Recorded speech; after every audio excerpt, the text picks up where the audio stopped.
I had this idea about Afghanistan that it is just like a backward country where people who live there are at best noble savages. And these superpowers and these civilized people are trying to modernize this country, but they are so repulsive to this civilization and this modernity. And when I was listening to you, you were speaking about how there were like attempts in Afghanistan by the people of Afghanistan to modernize their country, but the imperialists won't allow it. So can you talk us a bit about that aspect of history? Look, I went to Afghanistan as a reporter. Okay, Mm-hmm. I was interested in the U.S. war in Afghanistan. I was interested in learning a little bit about Afghanistan and so on. I mean, my as a child in Bengal, okay, Mm-hmm. my first introduction to Afghanistan was two. Mm-hmm. One, the Tagore short story called Mm-hmm. Kabuliwala, Mm-hmm. okay, which is a beautiful story. You may know it. It's a story about the second way that I met Afghans. Mm-hmm. Afghans traders Mm-hmm. have been coming to northern parts of the Gangetic Plain all the way down to Bengal Mm-hmm. for hundreds of years, Mm-hmm. selling kishmish, selling badams. Mm-hmm. The Afghan trader was the trader of dry goods. Mm-hmm. Okay, that's what they would bring, um, and they were famous for that. And as a child, I remember the Kabuliwalas in Calcutta with boxes selling badams, kishmish, all kinds of other things. That was supposed to be from Afghanistan. Mm-hmm. My first interaction with Afghanistan was that. Mm-hmm. A second interaction of Afghanistan was reading the writings of Babur, the Emperor Babur, the Mughal Mm-hmm. emperor, where Mm-hmm. he talked about the fruits of higher up the Fargana Valley, Mm-hmm. north of Kabul, the fruits, the melons of Fargana and so on. Babur Mm-hmm. missed the fruits of, Mm-hmm. of, of Afghanistan. So I imagined it as that sort of place, Mm-hmm. as a child. But because of the wars, I mean, the wars in Afghanistan started in 1978, the Mm-hmm. current phase of the war, and that's going on non-stop since 1978. Mm-hmm. I was born in 1967, Mm-hmm. so that means I was 11 years old when Mm-hmm. the war started. So for my entire life, your entire life, Yes, Afghanistan exactly. has been in a war. Mm-hmm. Yeah, we don't know the prehistory of Yes. Afghanistan, and I wanted to study that.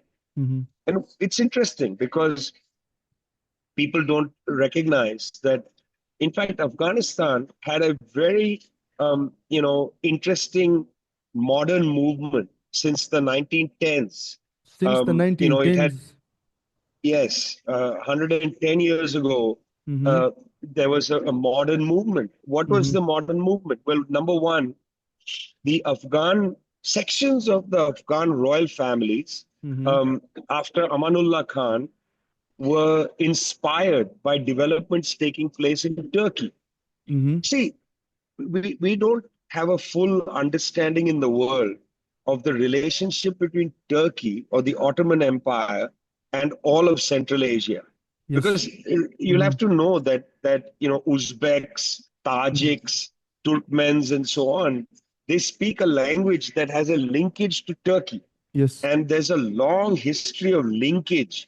Even Dari Mm-hmm. has a linkage to Farsi and to Turkish. Mm-hmm. There are words there and so on. Anyway, but the some sections, liberal sections of the Afghan royal families were inspired by developments in Turkey Mm-hmm. by Kemal Ataturk, Mm-hmm. the revolution against the Ottoman Empire. Mm-hmm. And so the ideas that they brought, for instance, were ideas of, that Afghanistan needs to modernize its agriculture, that Afghanistan needs to have more liberal rights. Mm-hmm. Women need to have education. Wow. Men need to have education. Mm-hmm. That the universities need to be improved.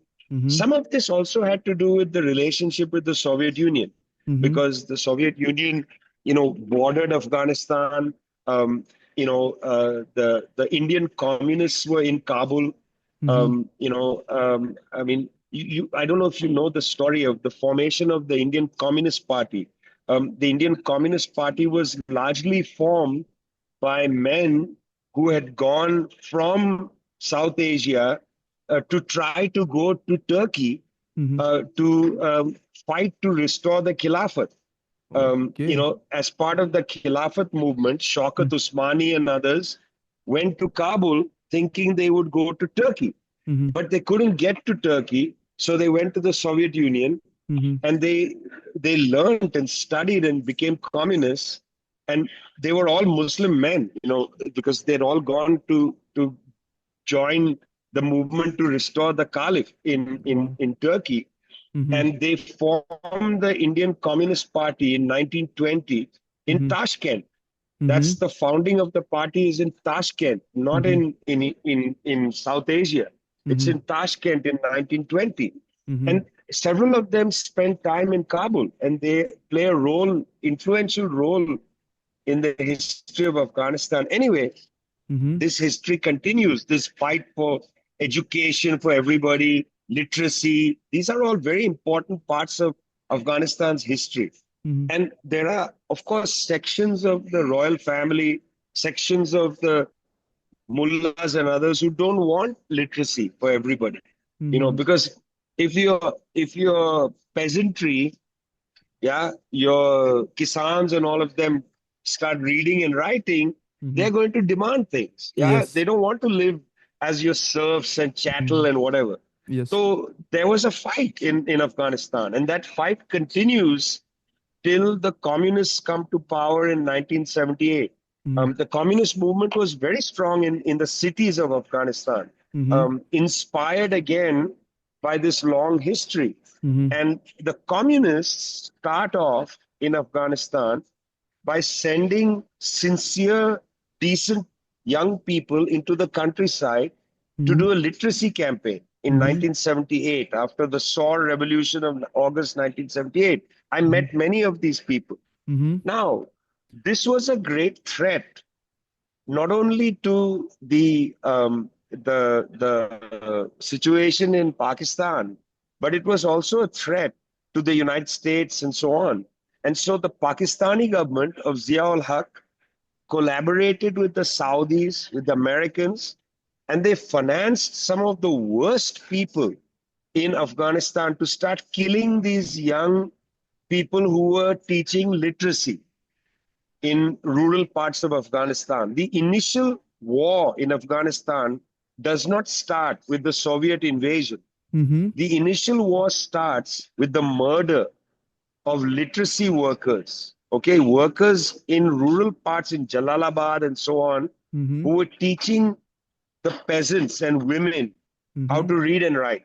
Okay. Okay, so who are these people? Buruddin Rabbani, um, you know, uh, um, uh, Gulbuddin Hekmatyar, Ahmad Shah Massoud. Mm-hmm. These were the people who collaborated with Saudi Arabia and the United States to send effectively assassins Mm-hmm. across the border from Pakistan Mm-hmm. in the collaboration of what will become the ISI. There was no ISI yet. Mm-hmm. The ISI was created in the Afghan war to go and kill these young people because these young people were teaching the Pathans and others to read and write. Wow. And this was also taking away power from the village mullahs. You Mm-hmm. understand? Mm-hmm. So, this is a part of the story that has been completely removed. And the history of Afghanistan, for most people, starts with when the Soviets came in. The Yes. Soviets entered Afghanistan to protect these literacy workers and the government. That's Okay. why the Soviets didn't want to come into Afghanistan. Mm-hmm. I've read the minutes Mm-hmm. in Moscow of the Central Presidium's discussions on Mm-hmm. whether they should send troops across the Amu Darya. Mm-hmm. And the Soviets, led by Yuri Andropov, say we don't want to go there because it's going to be a mess. Mm-hmm. If Mm-hmm. we enter, we don't know how to come out. Mm-hmm. So we Yes. don't want to enter. Mm-hmm. They're saying Yes. we don't want to come. They Because. reluctantly come in. Mm-hmm. Why do they come in? Because Baba Kamal and others in Kabul saying we cannot defend ourselves. Mm-hmm. against what the Americans and Saudis and Pakistanis are sending across the border. Okay. Mm-hmm. You see, so Mm-hmm. if you are an Afghan patriot, it feels terrible Yes, it that the Soviets definitely intervened. feels Yeah, why terrible. did the Also, Soviets intervene? yes. But Mm-hmm. the real question is, before the Soviets intervened, already you had an intervention by the United States, by Saudi Arabia, by the Pakistanis and others. They'd already intervened, Yes. because you see, I don't want to create any misunderstanding here. I understand that the question of the Pashtun history is Mm-hmm. very complicated between Pakistan and Afghanistan. Mm-hmm. I don't want to get into that. That's a matter for Pakistanis and Yes. Afghans. Mm-hmm. There's no border between the two countries. Mm-hmm. Yeah. Again, that's an issue for these countries to sort out. Yes. But why were these countries involved in killing literacy workers Yes. as far north as Mazari Sharif? Mm-hmm. Okay, I've documented the assassination of literacy workers Mm-hmm. in northern Afghanistan Mm-hmm. in 1978, Mm-hmm. before the Soviets entered. Mm-hmm. Why were these squads of assassins Mm-hmm. going around the countryside heavily armed? Yeah. Mm-hmm. Ahmad Shah Massoud is seen by some people as a hero. But let's look at his actual history. Mm-hmm. What was Ahmad Shah Massoud doing? Gulbuddin Hekmatyar at some points was seen as a hero. Mm-hmm. In Kabul University, Mm-hmm. Hekmatyar and Ahmad Shah Massoud Mm-hmm. used to go personally and throw acid in the faces of girls Oh. who were studying in the science faculty. Mm-hmm. This is on the record. Yes. Yeah. So, what's wrong with girls studying science? I don't have Mm-hmm. any problem with it. Mm-hmm. Islam has no problem Yes. with the education of girls. Yes. This is not an Islam problem. Definitely. This is something else, Yes. and so we need to look at this history, and that's why I studied it, because I couldn't imagine Mm-hmm. that a country that produces Khan Abdul Ghaffar Khan, that produces Amanullah Khan, that produced my friend Anahita Ratebzad and Mm-hmm. so on, I can't imagine that a country like that should be seen today as a Yes. backward, barbaric place. It's not. It's and the same Afghanistan is not a barbaric place. Yeah.